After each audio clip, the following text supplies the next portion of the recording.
The next matter to come before the court this morning is State of Ohio versus Kareem Tucker. Both sides will have 15 minutes to argue. The appellant may reserve up to 5 minutes for rebuttal. If you're the appellant who wishes to reserve any time for rebuttal, if you let me know when you get started. I'm keeping the clock this morning to keep you apprised of the passage of time. The court's read the briefs and we're ready to proceed when you are. May it please the court, my name is Alan Bender. I'm here on behalf of Kareem Tucker. I would like to reserve 3 minutes for rebuttal, please.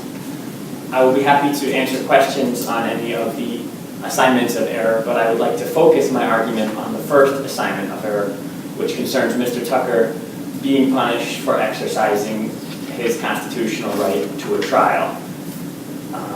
The trial court was heavily involved in the plea negotiations in this case, which it should not be doing.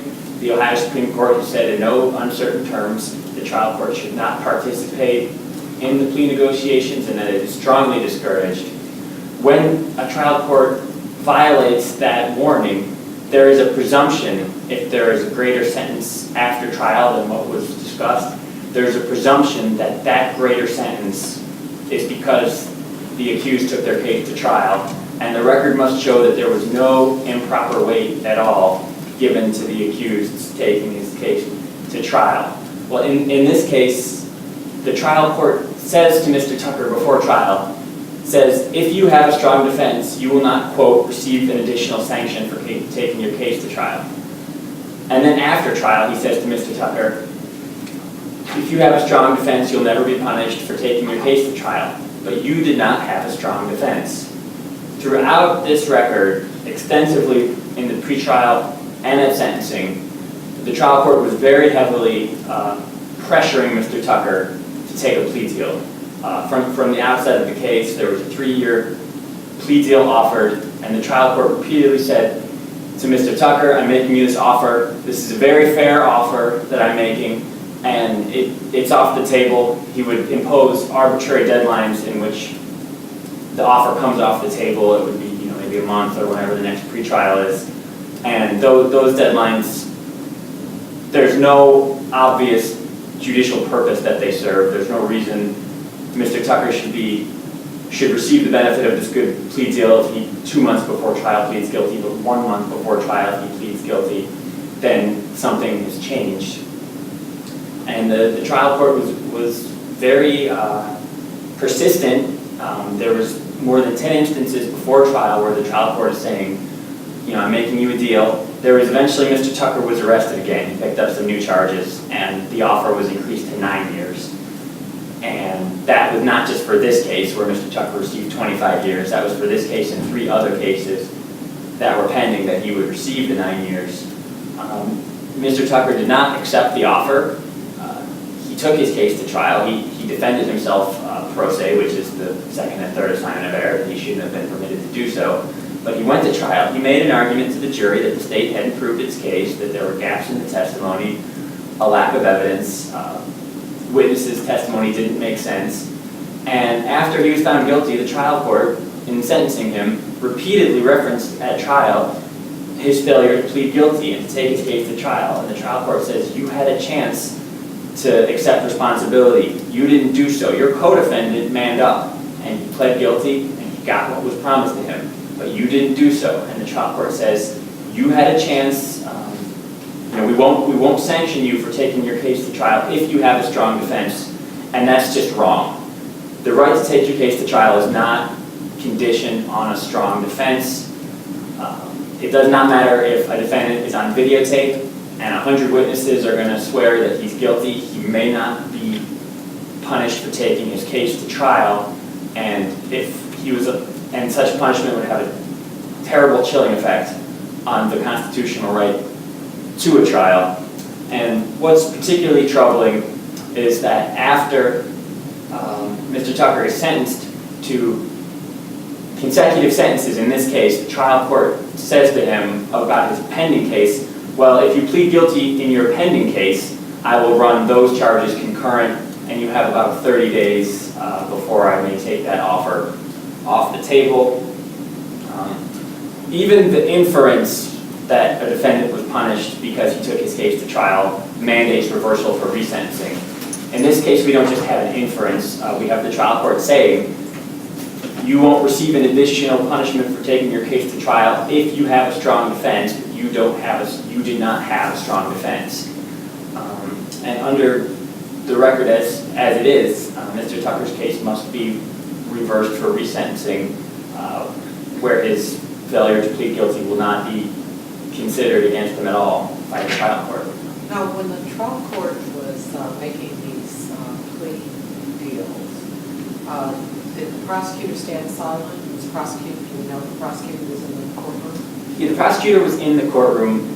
Initially, there was a plea deal. Mr. Tucker, at the very beginning of the case, was represented by counsel, and the trial court said it had extensive discussions with defense counsel and the state, and there was a 3-year package offered by either, the trial court didn't remember if the state had offered it or if the trial court had offered it, but the trial court said, either way, I promise to honor it. And after that, it's pretty much exclusively the trial court in the next maybe 9 or 10 instances that the plea deal is discussed. It's exclusively the trial court, not the state, who is trying to encourage Mr. Tucker to accept the plea deal.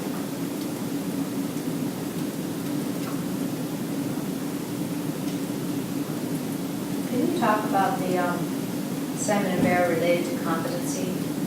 Yes, well, the trial court in this case should have conducted a competency evaluation. Mr. Tucker, before trial, was making outlandish arguments. The trial court characterized his arguments as laughable, as gibberish, as self-contradictory. He was submitting paperwork which was notarized but not signed. He was saying he didn't want counsel appointed because he wouldn't enter a contract with the state of Ohio. And the trial court had some concern about his mental health. It said, well, are you competent? Are you sane? Do you have mental illness? And other than asking Mr. Tucker if he was competent and sane and not getting an answer from Tucker, the trial court, when there are red flags regarding competency, the trial court has an obligation to make sure that, to address those red flags, to have a competency evaluation. From this record, there are red flags which were never addressed, that Mr. Tucker was not competent, that he didn't have an understanding of the trial. As he kept saying about the proceedings, you know, I'm a Moor, I can't be penalized, this is a commercial court, uniform commercial code prohibits me from being punished, I have paperwork from the Moorish Science Temple. And under the circumstances where he's making this self-contradictory argument saying, well, the Constitution says that you can't punish me, but the Constitution doesn't apply to me, and just these bizarre kind of stream of consciousness. In the brief, I highlighted some of the rants which just make no sense at all. The trial court had red flags that there's a competency problem, and it abused its discretion by allowing Mr. Tucker to proceed pro se.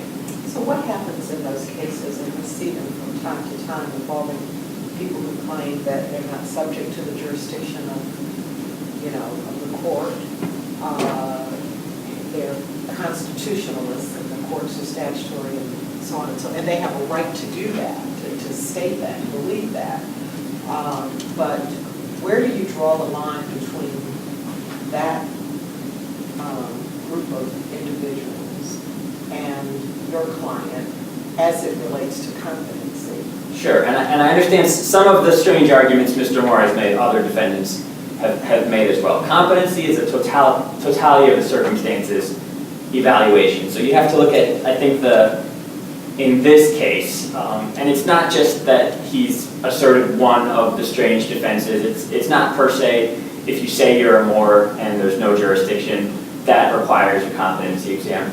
It's the totality of the record. Not just that he's making these strange arguments, but strange arguments that contradict each other, and just these bizarre stream of consciousness rambling, giving no sense that he understands what's going on. So under all the circumstances. So I'm glad that you hear you say that, because that would include, I take it, his closing argument, which he made some rather well thought through arguments about the witnesses and, things that were, he discredited some of the witnesses and talked about what they had to gain. I mean, that seemed pretty logical. Yes, Your Honor, I agree. He put on a surprisingly plausible defense given his outrageous arguments in the beginning. And I understand that might be some evidence that cuts against the second and third assignments of error, that he should not have been allowed to represent himself and that he should have been evaluated for competency. But I would still submit to the court, look at the totality of the record, and to briefly talk about the second assignment of error, that he should not have been able to represent himself. This is a defendant who's saying, I don't want counsel because I'm a Moor, and if I have counsel, I'm accepting this court's jurisdiction, and that's his reason. The state of Ohio is objecting, saying for the integrity of the trial, please don't let the defendant represent himself.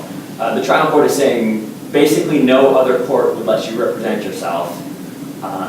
So again, I'm just going to say it's under the totality of the circumstances. There might be little pockets of evidence that cut against that, but when you look at what's happening before the trial, this is a defendant who should be evaluated for competency and should not have been permitted to defend himself. And, are there any other questions I can answer for the court? You have just about 4 minutes remaining for your rebuttal. Okay, thank you.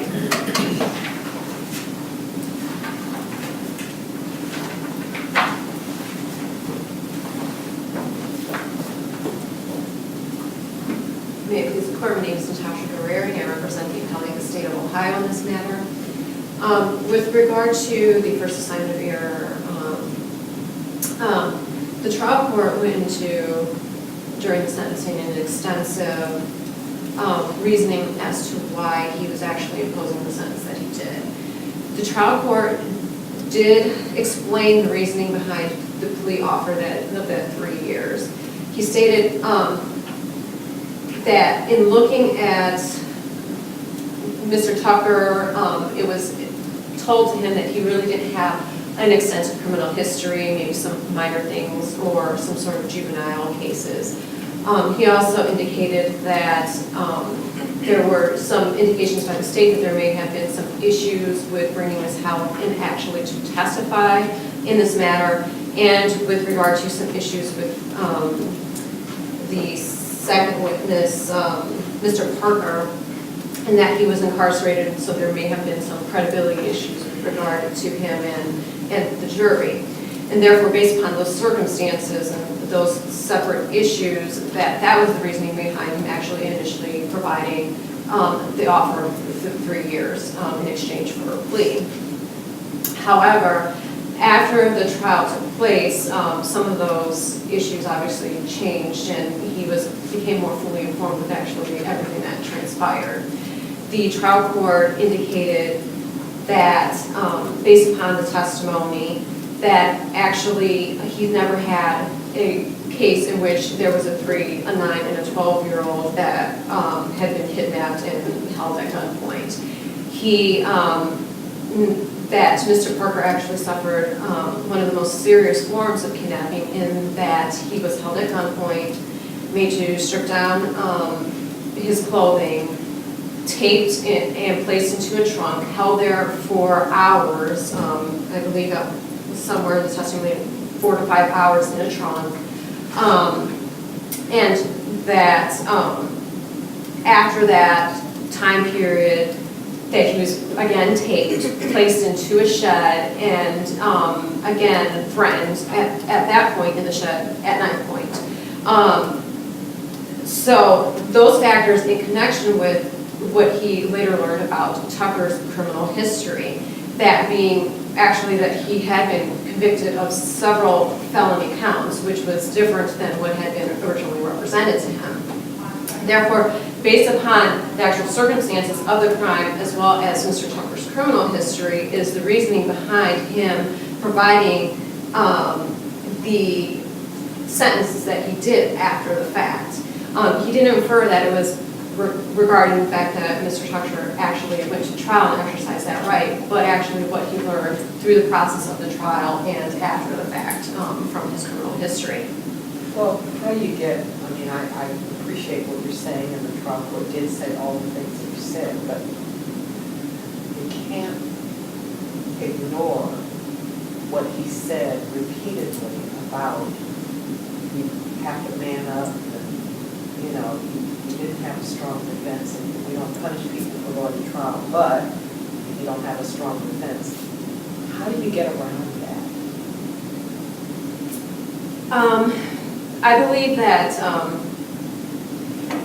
those are definitely statements that are troubling. Obviously, the state won't deny that, but I believe that in this case, the trial court really went through and really tried to explain and place the reasoning behind actually providing the sentences that he did. And I think he went through that in order to show that it was not, in fact, the fact that he went to trial, but for these other factors that he stated of the reasoning as to why he imposed such a sentence. And how about the court's persisting in attempting to get him to plead even to the later charges and when the time all of that? It just seems like if you're an appellant's position, it adds insult to injury.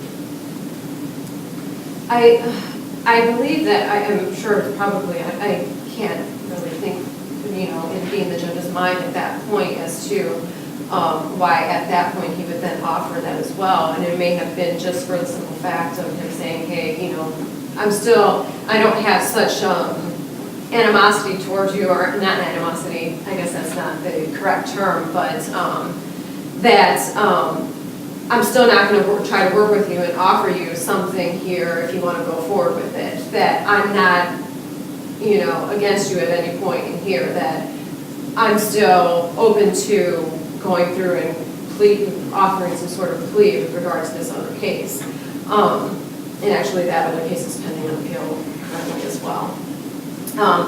But it's the state's position that the trial court really did go through and try to explain the reasoning behind it in order to show that it was not the fact that Mr. Tucker went to trial that causes punishment, but his actual knowledge of what transpired in his criminal history that caused that sentence to be imposed.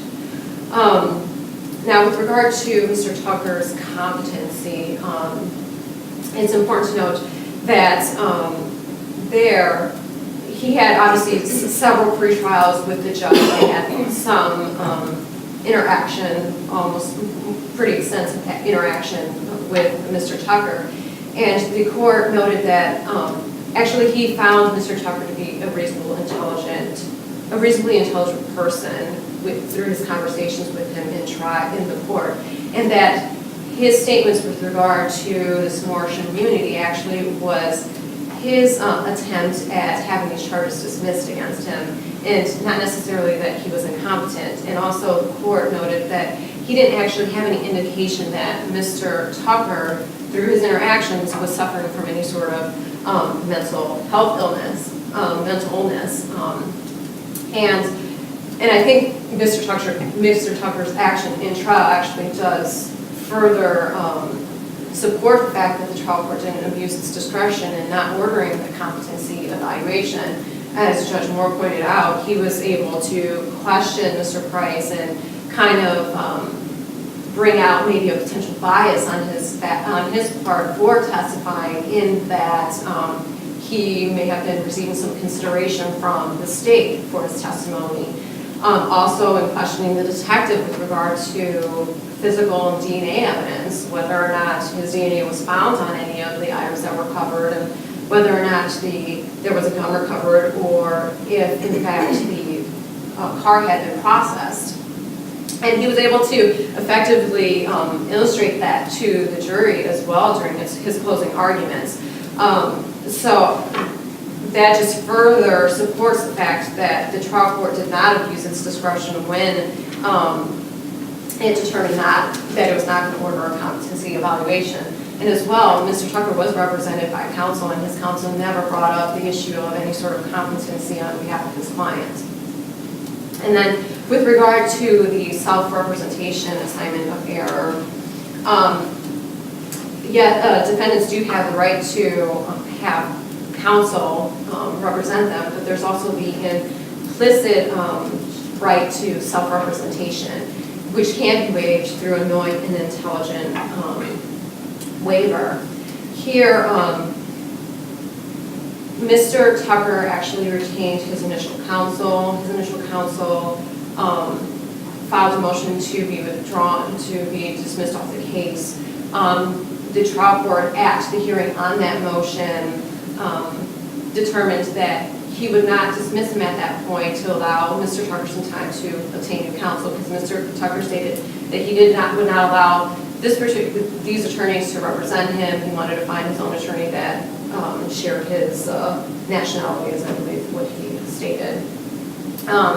However, at the second hearing on this motion, Mr. Tucker did not have counsel with him, but at that point, the trial court did allow the attorney to be withdrawn from representing Mr. Tucker.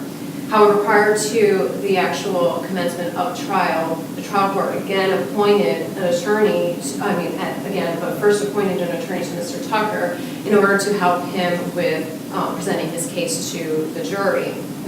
At that point, the trial court went through all the disadvantages and advantages of having an attorney actually helping him through the process of the jury trial. And after all of that, it was at that point, again, that Mr. Tucker again stated he did not want the help, that he wanted to go forward with trial. And again, as I previously stated, Mr. Tucker's actions during trial showed his abilities and capabilities to present some sort of perceived issues with the state's case. And I believe with regard to the final assignment of error and the state's misconduct, as Mr. Tucker alleges, that there was actually no prosecutorial misconduct. There was some questions with regard to Mr. Parker's motivation with regard to asking for some consideration in sentencing or a reduced sentence. And it was at that point that Mr. Parker stated that he was threatened by Mr. Tucker during the whole incident, stating that if you went and called the police, I'm going to get you, I'm going to get your loved ones. And Mr. Parker actually took that threat seriously and asked for some sort of consideration in sentencing to get himself out of a situation where he could potentially be harmed. And furthermore, even if that particular line of questioning and statements during closing arguments is even viewed as misconduct, Mr. Tucker has failed to show that how but for those statements and that testimony, that the result of his trial would have been different. The main focus of prosecutorial misconduct, assignment of error, or error is a fair trial. And here, there was overwhelming testimony of both the victims with regard to what transpired about these being held at gunpoint, being held for a significant period of time in order for them to be able to get money out of a locked safe, and all of those actions that transpired after the fact that overwhelmed any sort of purported misconduct with regard to that line of questioning. Therefore, the state would request that all the assignments of error be overruled and that the conviction and sentence of Mr. Tucker be upheld. Thank you.